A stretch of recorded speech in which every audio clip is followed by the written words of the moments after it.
गुज़िश्ता रोज़ ICIJ ने अपने investigated papers release किए जिसमें पूरी दुनिया की बड़ी बड़ी शख्सियात के नाम शामिल हैं। इस पूरे सिलसिले का हम खैर मकदम करते हैं। पूरी दुनिया पर इसके मस्बत असरात होंगे, जहाँ एक तरफ अच्छी बात है, दूसरी तरफ अगर सिर्फ पाकिस्तान के लिए देखा जाए तो पाकिस्तान के हवाले से भी कई नाम सामने आए हैं, लेकिन उनमें कई नाम ऐसे हैं जिन पर बेबुनियाद इल्ज़ामात भी लगाए गए और कई ऐसे हैं जिन पर पर्दा रखा गया है, जो कि सरासर गलत है। अच्छा, पंडोरा पेपर्स के मुताबिक पाकिस्तान से जो मुतादिद अहम शख्सियात के नाम ऑफशोर कंपनियां हैं, अब ये ऑफशोर कंपनियां कहाँ हैं, उनकी क्या तफसीलात हैं, इस हवाले से कोई भी ठोस खबर नहीं दी गई। और जो मुतादिद पाकिस्तानी शहरी हैं, सियासतदानों, फ़ौजियों और बिजनेस टाइकून्स को टारगेट किया गया, अब उसमें से कुछ दुरुस्त भी होंगे और कुछ जाली भी हैं। अच्छा, हकीकत में जो मसला है ना, वो ICIJ का नहीं है, बल्कि उनकी पाकिस्तान में जो सोर्स है ना, उस सोर्स का है, जो खुद जानिबदार है। इसमें सबसे मज़ाक़ा खेज़ बात क्या है, वो मैं ज़रा आपके साथ शेयर करती हूँ कि जी पाकिस्तान से ICIJ को किसने ये पूरी जो मालूमात हैं वो फ़राहम की। इस पूरी मालूमात के पीछे और कौन हो सकता है? वही बदनाम ज़माना जंग ग्रुप के 2 मुलाजमीन, जिसमें से एक का नाम उमर चीमा। जी हाँ, ये वही उमर चीमा जिसने इमरान खान की शादी की झूठी खबर दी, जिसकी तरदीद इमरान खान और रेहाम खान ने भी की थी। और इसमें एक और नाम शामिल है जो है फ़खर दुरानी। ये भी जंग ग्रुप के ही मुलाजिम हैं और मीर शकीलुर रहमान के कहने पर ही ICIJ को मालूमात फराहम की हैं। अच्छा, उमर चीमा ने कल एक TV प्रोग्राम में अपने चैनल के मालिक यानी मीर शकीलुर रहमान की ऑफशोर कंपनी होने का भी एतराफ़ किया और ख़ुद ही फिर उनके वकील भी बन बैठे और वजाहतें भी दे डाली। इस पूरी सूरत हाल में उन्होंने एक बहुत बड़ा इंकशाफ कर डाला कि उन्होंने ये तस्लीम कर लिया कि नाम आगे देने से पहले उन्होंने मीर शकीलुर रहमान से इजाज़त ली थी और फिर इजाज़त के बाद ही नाम आगे दिए। ये ज़रा क्लिप चलाएगा उमर चीमा का। जी, तो आपने अल्फाज सुने जी, उमर चीमा क्या कह रहे हैं कि मीर शकीलुर रहमान ने अपना नाम दिया। यानी अगर मैं कहूँ कि उमर चीमा के मुंह से सच आखिर निकल ही आया तो गलत नहीं होगा कि जी मीर शकीलुर रहमान ने नाम खुद अप्रूव किए और उनके जो मुंतखब करदा नाम है, यानी जिनकी इनको इजाज़त दी गई, यानी जो नाम मीर शकील ने देना चाहे वही ICIJ को उमर चीमा ने दे दिए और वो सब ज़ाती पसंद और नापसंद की बिना पर शामिल किए गए। अच्छा, एक बार फिर से ज़रा चलाइएगा, एक बार फिर से सुने उमर चीमा के अल्फाज ताकि मज़ीद आपको समझ आ जाए। चलाइएगा ज़रा क्लिप।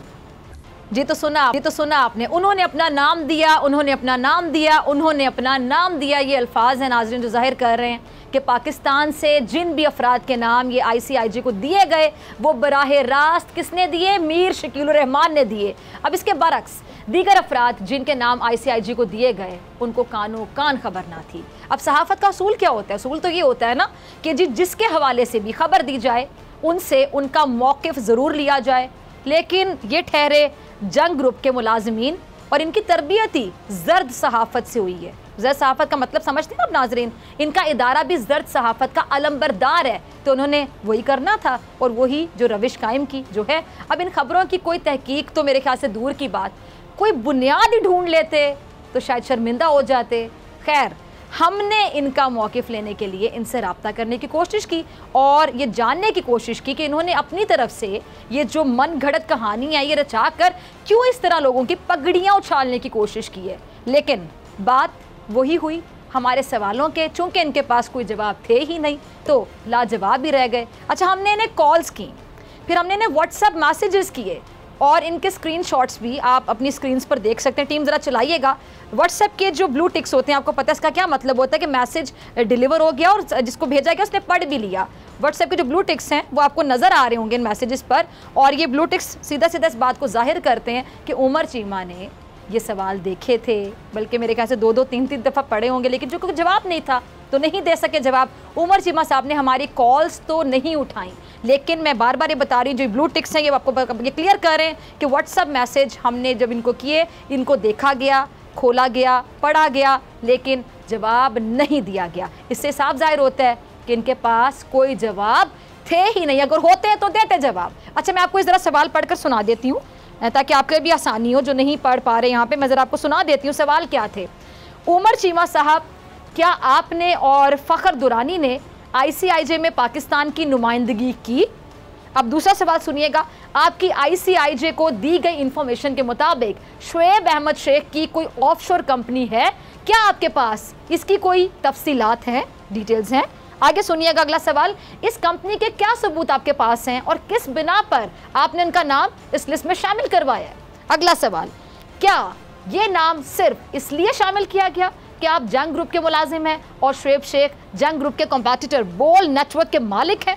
अगला सवाल, क्या आपने बोल नेटवर्क को नुकसान पहुंचाने के लिए उन पर बेबुनियाद और मनगढ़ंत इल्जाम लगा दिए? अगला सवाल, क्या इन्वेस्टिगेशन के दौरान जिन लोगों के नाम आपने ICIJ को दिए उनसे मौकिफ नहीं लिया गया था? अगर नहीं तो मीर शिकीर रहमान से फिर क्यों अलग से मौकिफ लिया गया? इससे तो आपकी जानिबदारी जाहिर होती है। हमने ये सवाल फ़खर दुरानी को भी मैसेज किए, उनका भी कोई जवाब नहीं आया। फ़खर दुरानी को हमने कॉल की, उन्होंने एक मरतबा कॉल उठाई लेकिन कहा कि जी इस वक्त मैं किसी और प्रोग्राम में मसरूफ़ हूँ, थोड़ी देर बाद कॉल करें। अच्छा, कॉल की रिकॉर्डिंग है हमारे पास, टीम ज़रा चलाइएगा। अस्सलाम वालेकुम। वालेकुम सलाम। सर फ़खर दुरानी साहब बात कर रहे हैं? जी फ़खर बात कर फ़खर खान बात कर रहा हूँ बोल न्यूज़ से। सर कल ICIJ के हवाले से जो है आपने जो डिटेल्स वगैरह फ़राहम की थी ICIJ को, उसके हवाले से जो पेपर्स वगैरह सामने आए उनके हवाले से कुछ सवालात आपसे करना चाह रहे थे। अभी करना चाह रहे हैं? जी सर, अभी कॉल पे। अभी मैं एक बीपर दे रहा हूँ, ये आदिल शाहजेब साहब जो है। ठीक है, मैं आपको कितनी देर में कॉल बैक करूँ? थोड़ी देर बाद, तकरीबन 15 से 20 मिनट में। ठीक है, मैं आपको कॉल बैक करता हूँ। Thank you. ये तो सुना आपने। अब इसके बाद इन्होंने हमारी कोई कॉल नहीं उठाई, ना ही मैसेजेस के जवाब दिए, क्योंकि जवाब इनके पास थे नहीं। और इनके स्क्रीनशॉट्स भी आपके सामने, ज़रा चलाइएगा टीम, आप देख सकते हैं स्क्रीन पर। चूँकि इनको मालूम हो गया था कि ये कॉल बोल न्यूज़ से आई है, नंबर बोल न्यूज़ का है, तो उन्होंने एक भी कॉल नहीं उठाई। अगर सच्चे होते तो उठाते, देते जवाब, लेकिन चूँकि झूठे हैं, चूंकि फ्रॉड करते हैं, झूठी खबरें देते हैं, लोगों की पगड़ियां उछालते हैं और किसी बात का इनके पास जवाब नहीं होता, इल्जामात लगाते हैं, जवाब नहीं होता, तो फिर ये कॉल कैसे उठाएं, ये जवाब कैसे दें, ये मैसेजेस पढ़ के उसका रिप्लाई कैसे करें? अच्छा, हमने इस पूरी इन्वेस्टिगेशन पर ये जो ICIJ इंटरनेशनल से भी इस हवाले से सवालात किए। अब इस ईमेल का भी स्क्रीनशॉट होगा, ज़रा टीम चला दीजिएगा ताकि नाज़रीन देख लें। आप ये स्क्रीन पर देख सकते हैं। चूँकि जो हमारे सवालात हैं उनके जवाब हमें नहीं मिल पाए, इसलिए हमने तमाम जो सवाल हैं वो अवाम के सामने रख दिए हैं। अब ये उमर चीमा, फ़खर दुरानी अगर इस पूरी चीज़ की वजाहत देना चाहते हैं तो हमारे सवालों का जवाब देना चाहिए, तो हमारे प्लेटफॉर्म हाजिर हैं, आएँ और जवाब दीजिए। नाज़रीन, ये था पूरा किस्सा। अब आप ख़ुद फ़ैसला कर लें। पूरे मुल्क से ये जो ICIJ, ये 2 अफराद से इंफॉर्मेशन लेता है, 2 अफराद से ICIJ इंफॉर्मेशन लेता है, और वो भी ऐसे 2 लोग जो कि बदनाम ज़माना मुल्क मुखालिफ मीडिया ग्रुप के मुलाजिम हैं, जिन्होंने, आपको पता है कि हाजिर सर्विस ISI चीफ के खिलाफ बाकायदा साजिश रचाई, उनके खिलाफ प्रोपेगेंडा किया, जो यकीनी तौर पे मुल्क का इमेज ख़राब करना और इसकी साख को मुतासिर करने का कोई भी मौका हाथ से ये लोग नहीं जाने देते, जिन्होंने तहरीक इंसाफ के खिलाफ एक मुनज़्ज़म कैंपेन चलाई, जिनके खिलाफ इमरान खान साहब खुद कार्रवाई करना चाहते हैं, जिनका मालिक मीर शिकीर रहमान खुद अपने मुंह से क्या कहता है कि सहाफ़त कुछ नहीं है, ये बिज़नेस है, यानी धंधा। आम अल्फाज में अगर कहूँ कि उनको सहाफ़त कुछ नहीं लगती, धंधा। अब सहाफ़त जो कि एक मुक़द्दस शोबा है, उसे धंधा कहने वाले शख्स की क्या सोच होगी, उसे धंधा कहने वाले शख्स से क्या उम्मीद रखी जा सकती है? इनसे तो मेरे ख्याल से रखी नहीं जा सकती। लेकिन ICIJ की जो साख है, उसका जो इमेज है, उसको जंग ग्रुप और जंग ग्रुप के मुलाजमीन ने बहुत नुकसान पहुंचा दिया। अब इसकी क्रेडिबिलिटी पर सवाल उठ रहे हैं और उठने भी चाहिए। अच्छा, वकार मसूद खान, मुनस इलाही, फैसल वोडा, खुसरो बख्तियार और अब्दुल खान साहब और राजा नादिर, परवेज़ और ये जो शौकत तरीन साहब हैं, इन्होंने भी ICIJ को जो दी गई मालूमात हैं उन पर सवाल उठाया है। और कई लोगों ने जो कानूनी चाराजोई है उसका भी बाकायदा ऐलान कर दिया है, जिसमें आपको बताऊं कि जी वज़ीर ख़जाना शौकत तरीन साहब भी शामिल हैं। लेकिन नाज़रीन, सवाल ये कि ये जो ज़र्द सहाफ़त है ये आखिर कब तक चलती रहेगी? जो लोग सहाफ़त जैसे मोज़िज़, ये जो शोबा है जिसको कहते हैं, ये फॉरगेट अबाउट जर्नलिज़म, ये बिज़नेस है, धंधा है, ऐसी सोच रखने वाले कब तक हमारी सहाफ़त को नुकसान पहुंचाते रहेंगे? कब तक ये ज़र्द सहाफ़त चलती रहेगी? और ये हमारे मुल्क को बेसिकली नुकसान पहुंचा रहे हैं।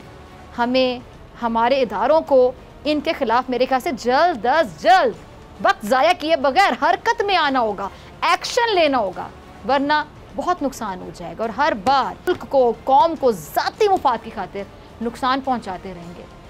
लेकिन कहते हैं ना कि अल्लाह की लाठी बेआवाज़ है। जो मुल्क और कौम के साथ बुरा करते हैं उनके साथ कभी अच्छा नहीं होगा, और हम उनका जो मकरू चेहरा है हमेशा अवाम के सामने, पाकिस्तान की अवाम के सामने रखते रहेंगे, क्योंकि अब ऐसे नहीं चलेगा।